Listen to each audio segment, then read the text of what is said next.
Hello दोस्तों, last class में अपन पढ़ रहे थे यूकैरियोटिक सेल्स के ऑर्गेनेल्स के बारे में, है ना। अपन ने पढ़ा था सीलिया, फ्लैजिला, सेंट्रियोल, सेंट्रोजोम। तो अपन आज उसको कंटिन्यू करेंगे, अदर ऑर्गेनेल्स के बारे में पढ़ेंगे, जिसमें है अगला न्यूक्लियस, है ना। तो न्यूक्लियस को क्या बोलते हैं? Controller of the cell. तो न्यूक्लियस क्या है? Controller of the cell. क्यों बोलते हैं इसको कंट्रोलर ऑफ द सेल? क्योंकि न्यूक्लियस में जो होता है पूरी जेनेटिक इन्फॉर्मेशन सेल की स्टोर होती है। तो उस जेनेटिक इन्फॉर्मेशन के थ्रू क्या करता है, जैसे जीन हो गया, उसके थ्रू क्या करता है, ये प्रोटीन की सिंथेसिस को कंट्रोल करता है। कौन सी प्रोटीन कब बननी है, क्या बननी है, उसको न्यूक्लियस कंट्रोल करता है, जिसके थ्रू अलग अलग फंक्शन सेल के रेगुलेट होते हैं। इसलिए इसको कंट्रोलर ऑफ द सेल कहा गया है। फिर इसकी जो डिस्कवरी की थी, इसको डिस्क्राइब किया था सबसे पहले वो साइंटिस्ट थे रॉबर्ट ब्राउन। इन्होंने सबसे पहले 1831 में इसको डिस्क्राइब किया था न्यूक्लियस को, है ना। फिर उसके बाद क्या हुआ कि न्यूक्लियस के मटेरियल को बेसिक डाई से स्टेन किया गया और उसको क्रोमेटिन नाम दिया गया, है ना। जिसको ये नाम किसने दिया था? फ्लेमिंग ने। तो फ्लेमिंग ने क्रोमेटिन टर्म डिस्क्राइब की थी, है ना। फिर अपन पढ़ेंगे कि न्यूक्लियस जो होता है वो डबल मेम्ब्रेन बाउंड स्ट्रक्चर है, जिसमें कि दो पैरेलल मेम्ब्रेन्स पाई जाती हैं, और इन दोनों पैरेलल मेम्ब्रेन्स के बीच का जो स्पेस होता है उसको पेरीन्यूक्लियर स्पेस कहा जाता है ना। पेरीन्यूक्लियर स्पेस क्या होती है? जो दो पैरेलल मेम्ब्रेन्स होती है न्यूक्लियस में, उनकी बीच की स्पेस को पेरीन्यूक्लियर स्पेस कहा जाता है, जो कि 10 से 50 नैनोमीटर होती है ना। फिर अपन पढ़ेंगे कि जो न्यूक्लियर एनवलप होती है ना, वो इंटरप्टेड होती है माइन्यूट पोर से, जो कि फॉर्म होता है फ्यूजन ऑफ द मेम्ब्रेन से। तो मेम्ब्रेन के फ्यूजन से बनते हैं न्यूक्लियर पोर, है ना। न्यूक्लियर की मेम्ब्रेन में पोर्स बनते हैं, जिसके थ्रू आरएनए और प्रोटीन्स का मूवमेंट होता है साइटोप्लाज्म और न्यूक्लियस में। या तो न्यूक्लियस से साइटोप्लाज्म में हो सकता है, या साइटोप्लाज्म से न्यूक्लियस में, दोनों डायरेक्शन में ही हो सकता है आरएनए और प्रोटीन का ट्रांसपोर्ट हमारे न्यूक्लियर पोर्स के थ्रू, है ना। फिर अपन पढ़ेंगे कि जो आउटर मेम्ब्रेन होती है न्यूक्लियर एनवलप की, वो कंटिन्यू होती है एंडोप्लाज्मिक रेटिकुलम से। तो एंडोप्लाज्मिक रेटिकुलम में अगर अपन स्पेसिफिकली बात करें तो रफ एंडोप्लाज्मिक रेटिकुलम, जिसपे कि राइबोसोम्स पाए जाते हैं, उससे कंटिन्यू होती है हमारी आउटर मेम्ब्रेन न्यूक्लियस की। न्यूक्लियस जो होता है लार्जेस्ट ऑर्गेनल होता है यूकैरियोटिक सेल का। ये बहुत इंपॉर्टेंट, इसको भी याद रखिएगा कि ये लार्जेस्ट ऑर्गेनल है हमारा न्यूक्लियस यूकैरियोटिक सेल का। फिर अपन आते हैं इंटरफेज न्यूक्लियस पे। तो इंटरफेज न्यूक्लियस का मतलब क्या होता है, पहले तो आप ये समझिए। इंटरफेस का मतलब ये होता है कि हमारे जो नॉन डिवाइडिंग स्टेज में सेल्स प्रेजेंट हैं, उनकी न्यूक्लियस को इंटरफेज न्यूक्लियस कहा गया है ना, जो कि डिवीजन में अभी पार्टिसिपेटेड नहीं है ना। तो अगर अपन इंटरफेस न्यूक्लियस की न्यूक्लियोप्लाज्म या न्यूक्लियर मैट्रिक्स को देखेंगे तो उस पर न्यूक्लियोलस और क्रोमेटिन पाया जाएगा। न्यूक्लियोलस क्या होता है? एक स्फेरिकल स्ट्रक्चर है जो कि मेम्ब्रेनलेस है ना। एक मेम्ब्रेन इस पर एब्सेंट होती है, और ये जो होता है न्यूक्लियर प्लाज्म से कंटिन्यू होता है। ऐसा कोई डिस्टिंक्ट बाउंड्री नहीं होती है न्यूक्लियोलस और न्यूक्लियर प्लाज्म के बीच में। इस पे क्या होता है? आरएनए का सिंथेसिस होता है। तो न्यूक्लियोलस आरएनए के सिंथेसिस की एक इंपॉर्टेंट साइट है। ये बहुत ही इंपॉर्टेंट क्वेश्चन है, नीट में कई बार पूछा जा चुका है और आगे भी पूछे जाने के पूरे चांसेस हैं कि आरएनए के सिंथेसिस की साइट क्या है। तो उस पर अपन आंसर देंगे न्यूक्लियोलस, है ना। फिर जो सेल्स क्या होते हैं एक्टिवली इन्वॉल्व होते हैं प्रोटीन सिंथेसिस में, उनमें न्यूक्लियोलस का नंबर ज़्यादा होता है, न्यूक्लियोलस की साइज भी ज़्यादा होती है as compare to normal cells, है ना। फिर अपन आते हैं क्रोमेटिन पे। तो क्रोमेटिन क्या होता है? Loose and indistinct network of nucleoprotein fibres. तो ये एक लूज और इनडिस्टिंक्ट, मतलब इसको अपन डिस्टिंक्ट नहीं कर सकते कि ये नेटवर्क है न्यूक्लियोप्रोटीन फाइबर्स का, है ना। हाईली एक्सटेंडेड है, एलेबोरेट है। ये क्या होता है? जब सेल डिवाइड होना स्टार्ट होते हैं, डिवीजन में पार्टिसिपेट करते हैं, तो क्रोमेटिन हमारा कंडेंस करके क्रोमोसोम बनाता है। ये बच्चों को बहुत कंफ्यूज करता है, पता नहीं क्यों, बहुत ही आसान है ये, इसको ध्यान से सुनिएगा कि क्रोमेटिन क्या होता है? इंटरफेज न्यूक्लियस में होता है, मतलब जब सेल डिवाइड नहीं हो रही होती है। पर जब सेल डिवाइड होना शुरू होती है, डिवीजन शुरू होता है, तो ये क्रोमेटिन कंडेंस होकर न्यूक्लियस के अंदर क्रोमोसोम बना लेता है ना। तो क्रोमोसोम हमारे डिवाइडिंग सेल्स में पाया जाता है और क्रोमेटिन इंटरफेज न्यूक्लियस में। फिर अपन न्यूक्लियस का नंबर अगर देखें तो ये पर सेल नॉर्मली एक ही न्यूक्लियस पाया जाता है ना।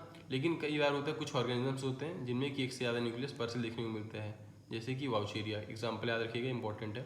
वाउचेरिया में एक से ज़्यादा न्यूक्लियस होते हैं, और पैरामीशियम में 2 न्यूक्लियस होते हैं। मतलब वाउचेरिया में 2 से ज़्यादा न्यूक्लियस अपन बोल सकते हैं, और पैरामीशियम में अपन नंबर ध्यान रख सकते हैं, पैरामीशियम में 2 न्यूक्लियस पर सेल पाए जाते हैं। और लिक्विड एंडोस्पर्म ऑफ जो कोकोनट होता है उस पर भी मल्टी न्यूक्लियेट कंडीशन देखने को मिलती है, अपन ने पढ़ा है।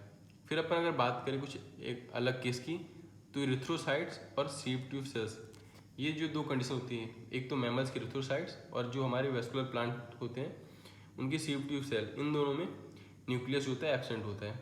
पर अपन ऑल इरिथ्रोसाइट्स नहीं बोल सकते, क्यों? क्योंकि कुछ मैमल्स ऐसे हैं जिनकी इरिथ्रोसाइट्स में न्यूक्लियस देखने को मिला है, जैसे कि हमारा कैमल और Lama.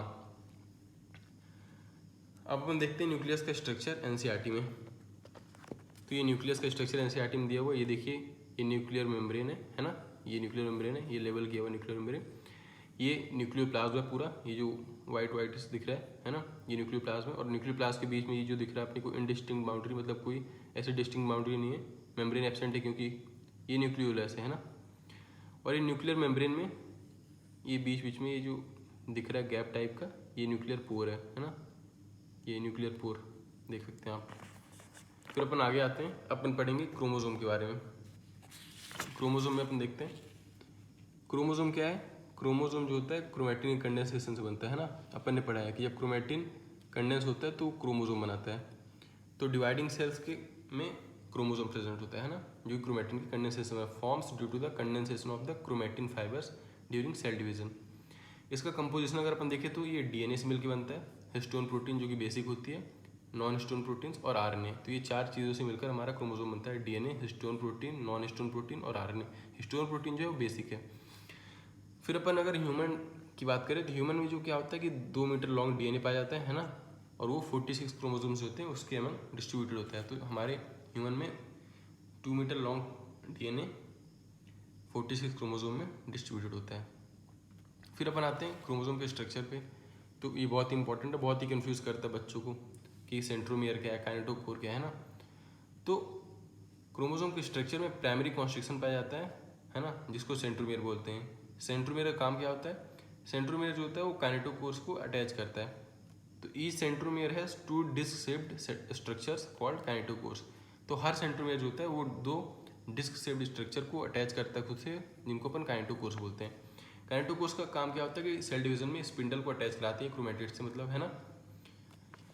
Few chromosomes have secondary constriction at constant location. तो कुछ क्रोमोसोम्स में एक फिक्स लोकेशन पे सेकेंडरी कॉन्स्ट्रिक्शन देखने को मिलती है ना, और उसके बियॉन्ड अगर बन जाएंगे उस क्रोमोसोम में, सेकेंडरी कॉन्स्ट्रिक्शन के बियॉन्ड जाएंगे तो वहाँ पे अपने को देखने को मिलेगा सेटेलाइट डीएनए। फिर क्या होता है, अपन पढ़ते हैं types of chromosome on the basis of position of centromere.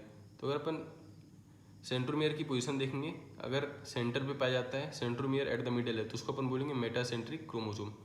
फिर अगर स्लाइटली अवे मिडल से अपना सेंट्रोमियर, तो उसको बोलेंगे सब मेटासेंट्रिक क्रोमोसोम। फिर क्या होता है कि अगर एक एंड के क्लोज हमारा सेंट्रोमियर चला गया तो उसको बोलेंगे एक्रोसेंट्रिक, और अगर बिल्कुल टर्मिनल पे ही चला गया तो उसको बोलेंगे टीरोसेंट्रिक, है ना। तो मेटासेंट्रिक में क्या होगा कि हमारे जो दोनों क्रोमैटिड होंगे वो इक्वल होंगे क्योंकि मिडिल में है सेंट्रोमियर। सब मेटासेंट्रिक में क्या होगा कि एक लॉन्ग आर्म होगा, एक शॉर्ट आर्म होगा। लॉन्ग आर्म को अपन क्या बोलते हैं, क्यू, और शॉर्ट आर्म को अपन पी बोलते हैं, है ना। फिर एक्रोसेंट्रिक में भी ऐसा ही होगा कि एक शॉर्ट आर्म होगा, एक लॉन्ग आर्म होगा। और टीरोसेंट्रिक में तो शॉर्ट आर्म ना के बराबर होगा, बहुत ही नेग्लिजिबल होगा, और लॉन्ग आर्म ही प्रेजेंट होगा। तो अपन देखते हैं क्रोमोसोम के टाइप्स। तो क्रोमोसोम के अगर अपन टाइप्स देखेंगे तो ये 4 टाइप्स हैं क्रोमोसोम के on the basis of location of centromere. ये देखिए सेंट्रोमियर की पोजीशन है, तो अगर ये सेंटर पे है तो इसको बोलेंगे अपन मेटासेंट्रिक। क्यों, क्योंकि दोनों क्रोमैटिड और बिल्कुल इक्वल है ना। फिर ये सेकेंडरी कॉन्स्ट्रिक्शन देखिए यहाँ पे, ये गलत लेवल किया हुआ एनसीईआरटी में, और इसके बियॉन्ड जो है उसको अपन सेटेलाइट डीएनए बोलेंगे, सेकेंडरी कॉन्स्ट्रिक्शन के बियॉन्ड, है ना। फिर अपन देखेंगे कि ये 2 आर्म है, शॉर्ट आर्म और लॉन्ग आर्म। शॉर्ट आर्म को पी बोला और लॉन्ग आर्म को क्यू बोला, है ना। ये है अपना कौन सा, दूसरा वाला सब मेटासेंट्रिक, जिसमें कि हमारा सेंट्रोमियर सेंटर से थोड़ी अवे है। फिर तीसरा आता है एक्रोसेंट्रिक, जिसमें कि हमारा सेंट्रोमियर एक एंड पे चला गया है, मतलब एक एंड के क्लोज चला गया, और इस पर शॉर्ट आर्म लॉन्ग आर्म अपन देख सकते हैं क्लियरली। फिर आता है चौथा आखिरी टीरोसेंट्रिक, जिसपे कि बिल्कुल टर्मिनल पे ही हमारा सेंट्रोमियर चला गया, शॉर्ट आर्म ना के बराबर है, बहुत ही छोटा नेग्लिजिबल, और लॉन्ग आर्म बहुत ही बड़ा होगा। तो ये हो गया टेलोसेंट्रिक, 4 हो गए क्रोमोसोम, मेटासेंट्रिक, सब मेटासेंट्रिक, एक्रोसेंट्रिक और टीलोसेंट्रिक, है ना। तो ये चारों हमारे क्रोमोसोम के टाइप्स हो गए। फिर अपन देखते हैं माइक्रो बॉडीज़, ये लास्ट ऑर्गेनल है यूकैरियोटिक सेल का। तो माइक्रो बॉडीज़ क्या होती हैं, ये भी एक ऑर्गेनल है जो कि मेम्ब्रेन बाउंड वेसाइकल के फॉर्म में होता है। माइन्यूट, माइक्रो से अपन देख सकते हैं छोटा, तो ये माइन्यूट वेसाइकल्स होते हैं जिसमें कि बहुत सारे एंजाइम्स प्रेजेंट होते हैं। ये plant as well as animal दोनों सेल्स में पाया जाता है, प्लांट सेल्स, एनिमल सेल्स, दोनों में ही माइक्रो बॉडीज देखने को मिलेंगी।